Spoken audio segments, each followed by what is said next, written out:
नमस्कार, मैं हूँ सुशील शर्दोविक। आप मेरे साथ देख रहे हैं stories by Vik. Stories by Vik में हम आपको रियल स्टोरी सुनाते हैं, हार्ट टचिंग स्टोरी सुनाते हैं और लास्टिक स्टोरी सुनाते हैं। आज जो मैं आपको स्टोरी सुनाने जा रहा हूँ, बड़े ध्यान से सुनिए आप। ये स्टोरीज़ है एक लड़के की जिसका नाम है अयान। अयान 18 साल का है और अयान बहुत गरीब खानदान का है। अयान को एक लड़की यानी एक औरत जिस जिसका नाम होता है सीमा। सीमा उसको लेके आ जाती है चंडीगढ़ और चंडीगढ़ आके उसको एक अपने घर में नौकर की तरह रख लेती है। यानी उसको घर में काम करना और यही सारा कुछ था।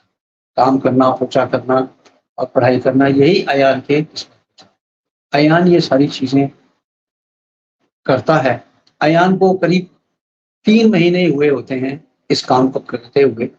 अयान की मालकिन यानी सीमा जो थी एक दिन अयान को बोलती है कि अयान आप काम करके रसोई में से जल्दी मेरे पास आ जाओ, मेरे पीठ में बहुत ज़्यादा दर्द हो रही है, मेरे को तेल लगा दो। और इस तेल लगाने के हम आपको ₹150 एक्स्ट्रा देंगे। अयान इससे पहले कुछ समझता, अयान अपना काम खत्म करके मालकिन के पास जाता है।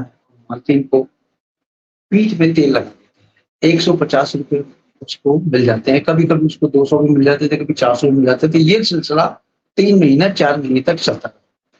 रोज़ जल्दी-जल्दी वो काम खत्म करे अपना और मालकिन जब उसको आवाज़ लगाए पीठ में तेल लगाने के लिए, तो वो चला जाता था अयान और उसके पीठ में तेल लगा।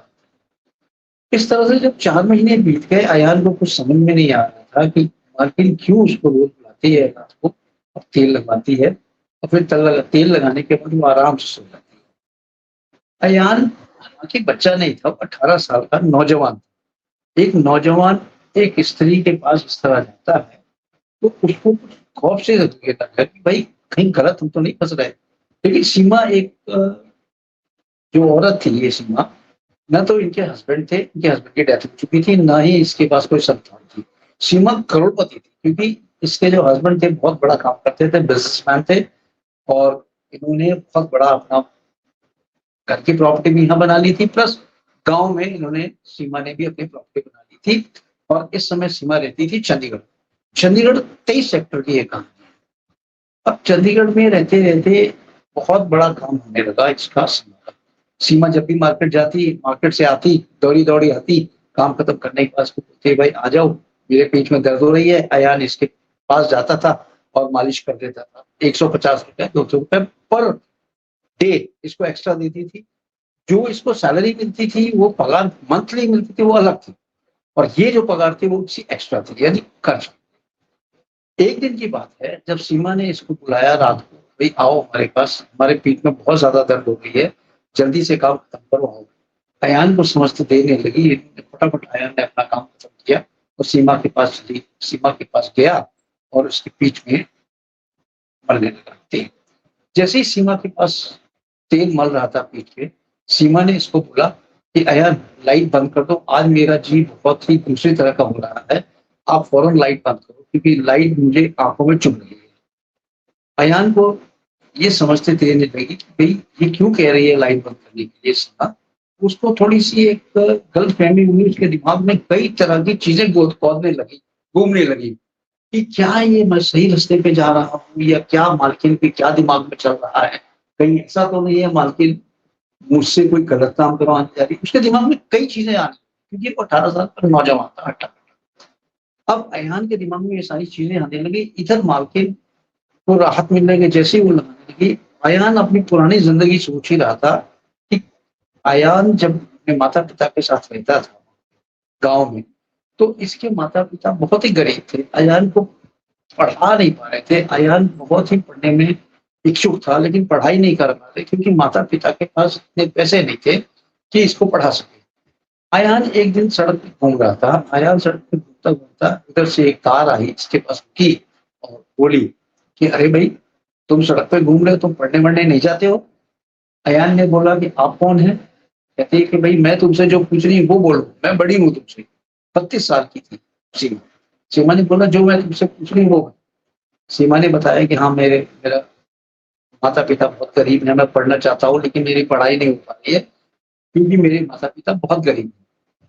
अयान को कहती है, "चलो बैठो मेरे साथ, मैं आपके माता-पिता के पास चलती हूँ।" उसको माता पिता के पास ले जाती है अयान को, और उनके माता पिता के पास जाके बोलती है कि अयान अगर पढ़ना चाहता है तो मैं इसकी सारी जिम्मेवारी उठाती हूँ, मैं इसको लेके जाती हूँ अपने साथ, मैं इसको पढ़ाऊंगी लिखाऊंगी और ये मेरे साथ ही रहेगा।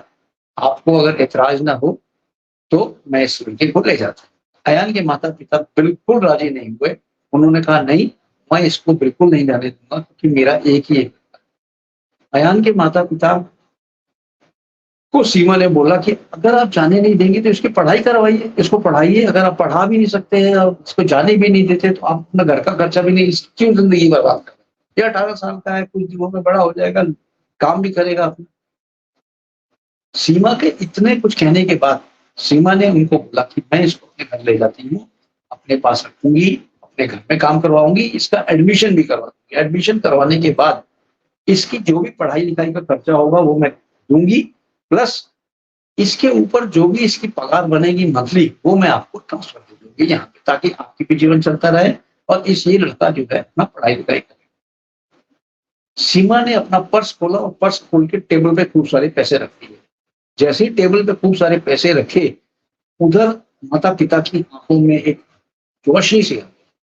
लेकिन उन्होंने बोला नहीं, मुझे ये पैसे नहीं चाहिए। इतनी देर में अयान बोला कि मैं ये सोचता था कि मैं कब आपको अपने हाथों से कमा के पैसे दूंगा ताकि आपकी जिंदगी भी संभलेगी। तो अयान ने बोला हाँ मैं जाऊंगा इनके साथ, आप ये पैसे रखें, मैं इनके साथ जाऊंगा और इनके साथ जाके वहां पढ़ाई भी करूंगा, प्लस जो भी काम मिलेगा करूंगा।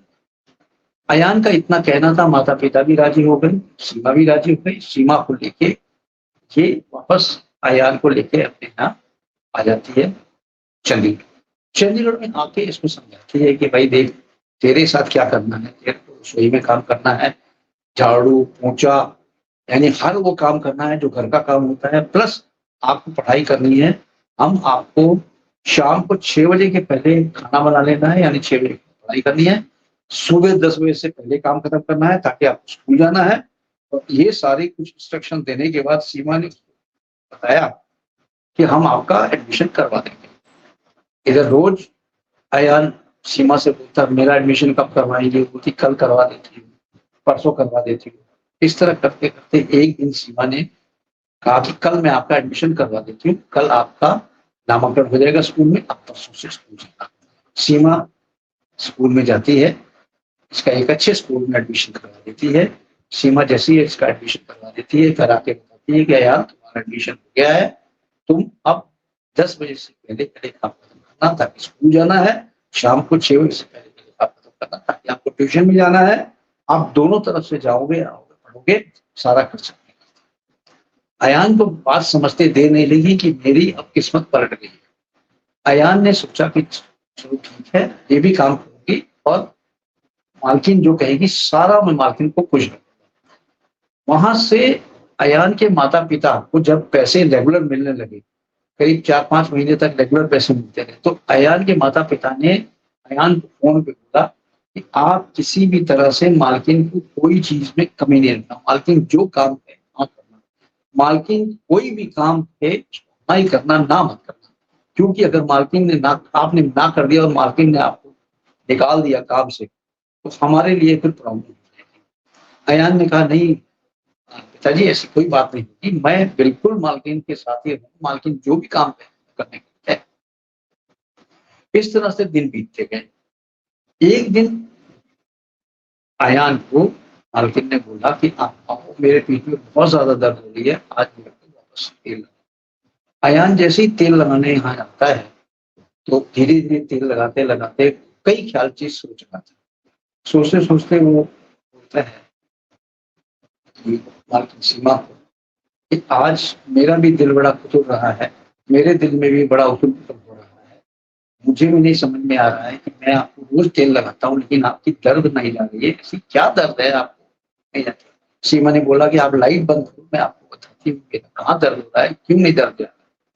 सीमा ने अयान को बोला लाइट बंद करो। अयान बैठते हुए कदमों से लाइट बंद करके आया और जैसे ही लाइट बंद करके आता है, सीमा इसका हाथ पकड़ लेती है अयान और बोलती है कि देखो, मेरा ना तो कोई लड़का है और ना तो कोई हस्बैंड है, मैं एकदम इस दुनिया में अकेली हूँ, तो मैंने ये सोचा आपको अपने घर में रखूं, ताकि आप मेरे बेटे से भी बढ़ के हो, आप मेरे पुत्र से भी बढ़ के हो, आपने बहुत मेरी सेवा की है।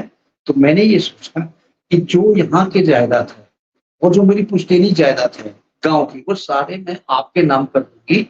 मैंने वकील से बात कर ली है, वकील को सारे पेपर दे दिए हैं। वकील ने वो सारे पेपर्स प्रोसेस कर दिए हैं और मेरे मरने के बाद वो सारी प्रॉपर्टी आपके नाम हो जाएगी। करोड़ों की प्रॉपर्टी आपके नाम हो जाएगी। अयान को ये बातें बिल्कुल शोभा नहीं दे रही थी, अच्छी नहीं लग रही थी। बोला, मालकिन ये आप कैसी बातें कर रही हो? आपको कुछ नहीं होगा। मालकिन ने बोला, नहीं, मुझे लगता है कि अब मेरा अंतिम समय आ गया है, बस कुछ ही घंटे या कुछ ही दिनों की मैं मेहमान हूँ, मैं अब जाने वाली हूँ ये दुनिया छोड़। अयान की आंखों से आंसू। अयान ऐसी बातें सुन के मालकिन की एकदम घबरा गया। अयान का हाथ मालकिन ने और तेजी से पकड़ लिया और बोली, आप मेरे पुत्र से भी ज्यादा हो, बढ़ के हो, मेरे बेटे हो आप। मैं अपने बेटे को इसी तरह पालना चाहती थी। मेरा बेटा यही काम करता और मेरा बेटा आगे चल के मेरी जितनी आपने भी सहायता की, मेरी आपने जितनी भी देख रेख की है, ये मैं आपको उसका बेटे का रिकॉर्ड दे रही हूँ। सुनना ही था कि अयान की आंखों से आंसू आ गए। अयान बहुत कब के रोने लगा।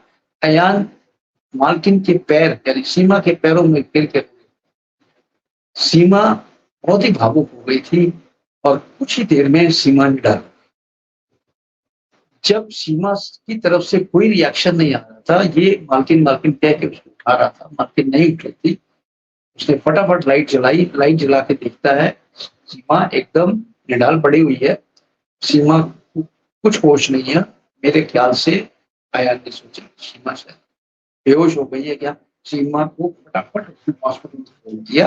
हॉस्पिटल से एम्बुलेंस आई, सीमा को लेके गई हॉस्पिटल।